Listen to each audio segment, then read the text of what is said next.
Hi friends, welcome to Deepa Dharma kitchen. இன்றைக்கி கோஸு கூட்டு எப்படி செய்யலாம் பார்க்கலாங்க. கடலப்பருப்பு வந்து ஒரு 150 கிராம் வந்து நல்லா ஊற வச்சு எடுத்துருக்கேன். ஒரு 2 மணி நேரம் ஊற வச்சுருக்கேன்.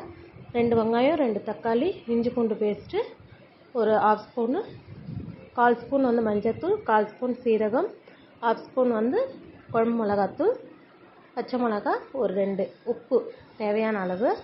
கோஸை வந்து நான் இன்றைக்கி பாதி கோஸ் எடுத்துருக்கேன், பெரிய கோஸில். தண்ணி வந்து முழுகிற அளவுக்கு வச்சுக்கோங்க. முழுகிற அளவுத்தோடு கொஞ்சம் கம்மியாக வச்சுக்கோங்க. ஒரு 4 விசில் நல்லா விட்டுருங்க. ஸ்லோவில் வச்சு கொஞ்சம் லாஸ்ட்டாக 2 விசில் ஸ்லோவில் வைங்க, அப்போ தான் பருப்பு வேகும்.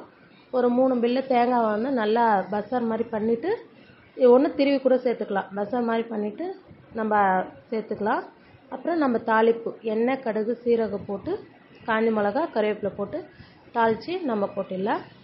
கொத்தமல்லி தூவிடுங்க கடைசியாக. இந்த சேனல் பிடிச்சிருந்தால் லைக் பண்ணுங்கள், ஷேர் பண்ணுங்கள்,